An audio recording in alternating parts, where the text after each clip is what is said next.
Shampa kitchen with village ফুডে আপনাদেরকে স্বাগত। প্রতিদিনের মতন আবারও চলে এসেছি একটা রেসিপি নিয়ে। আজকে একেবারে গরম ভাতের সঙ্গে অসাধারণভাবে আপনাদেরকে রেসিপিটা করে দেখাবো। আর এখন তো শীতের প্রচুর সবজি বাজারে তো প্রচুর সবজি পাওয়া যাচ্ছে, সেই সবজির তো আর তুলনা নেই। এখানে এই জন্য সবজি আগে থেকে কেটে ধুয়ে রেখেছি আমি।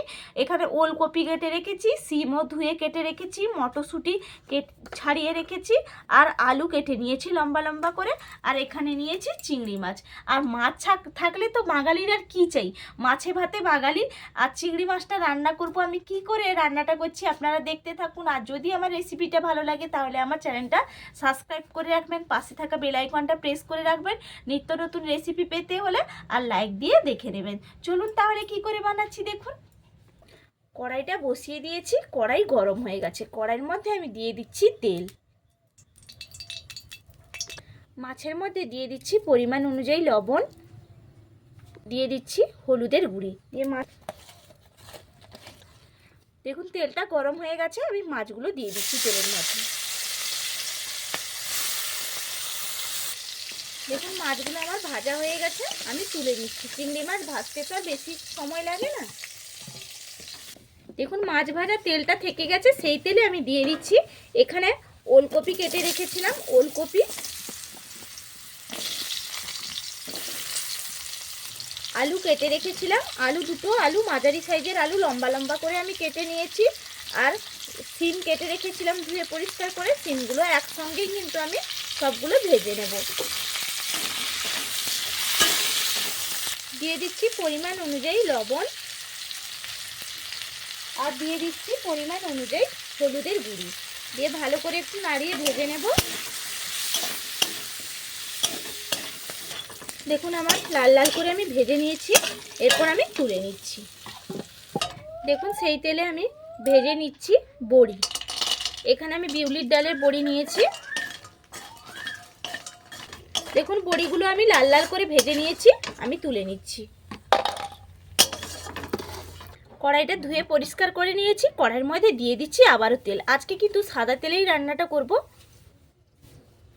তেলটা গরম হয়ে গেছে, তেলের মধ্যে দিয়ে দিচ্ছি চিনি, আর দিয়ে দিচ্ছি গোলমরিচ, গোটা গোলমরিচ, আর দিয়ে দেব এলাচ দানা, আমি ফেটে নিয়েছি এলাচ দানা দিয়ে একটু নাড়িয়ে নেব। দেখুন এগুলো ভালো করে আমি তেলের মধ্যে ভেজে নিয়েছি। এরপর দিয়ে দিচ্ছি পেঁয়াজ কুচি। বাড়িতে থাকা মশলা দিয়ে কিন্তু অসাধারণভাবে রান্নাটা করে ফেলবেন, খেতে অসম্ভব সুন্দর লাগে। পেঁয়াজটা লাল লাল করে ভেজে নেব। দেখুন পেঁয়াজটা আমি লাল লাল করে ভেজে নিয়েছি।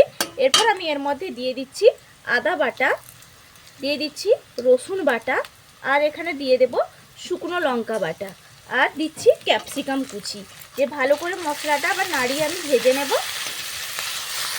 দেখুন মশলাটা আমি ভালোভাবে ভাজা হয়ে গেছে, আর মশলা থেকে কিন্তু গন্ধটাও আদা রসুনে চলে গেছে। এই সময় আমি দিয়ে দেব মটরশুঁটি।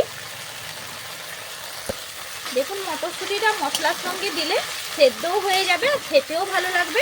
এরপর আমি এর মধ্যে দিয়ে দিচ্ছি জিরের গুঁড়ি,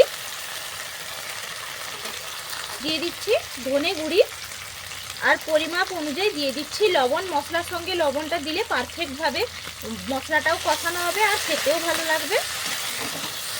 দিয়ে দিচ্ছি হলুদের গুঁড়ি, দিয়ে একটু নাড়িয়ে দেবো, আর একটু সামান্য জল দেবো যাতে মশলাটা বসে না যায়, সেই জন্য একটু জলটা দিয়ে দিলাম।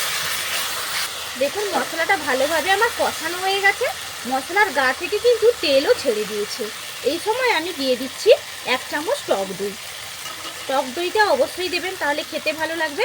আবার একটু আমি মশলার সঙ্গে নাড়িয়ে কষিয়ে নিচ্ছি।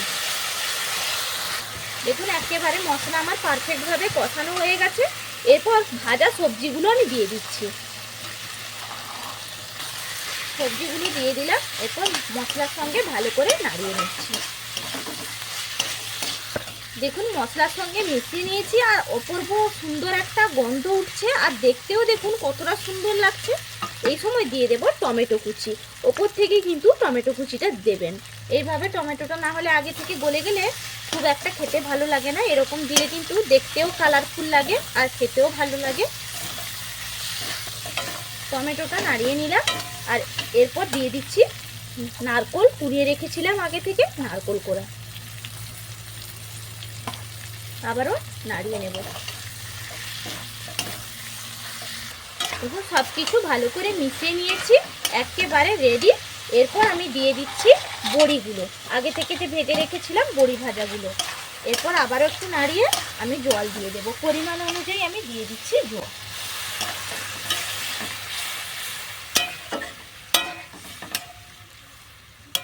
দেখুন পরিমাপ অনুযায়ী জলটা দেবেন সঠিক পরিমাপে, কারণ সব কিছুই তো ভেজে নিয়েছি, এই জন্য খুব একটা বেশি জল দেওয়ার দরকার নেই। এরপর ফুটটা আসুক।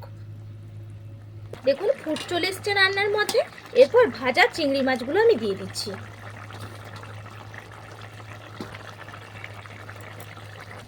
দেখুন আমার রান্নাটা একেবারে কমপ্লিট। নামানোর আগে আমি দিয়ে দিচ্ছি গরম মশলার গুঁড়ি, আর দিয়ে দেব এখানে আমি নিয়েছি ঘিটাও দিয়ে দেব। ঘিটাও দিলে রান্নাতে কিন্তু দারুণই লাগে। এরপর আমি আঁচটা বন্ধ করে নামিয়ে নিচ্ছি। আপনারাও এইভাবে শীতের সবজি দিয়ে আর চিংড়ি মাছ দিয়ে রান্নাটা করে ফেলবেন, অসম্ভব সুন্দর লাগবে। আর এইভাবে বানিয়ে ফেলবেন গরম ভাতের সঙ্গে, আর কিছুই চাই না।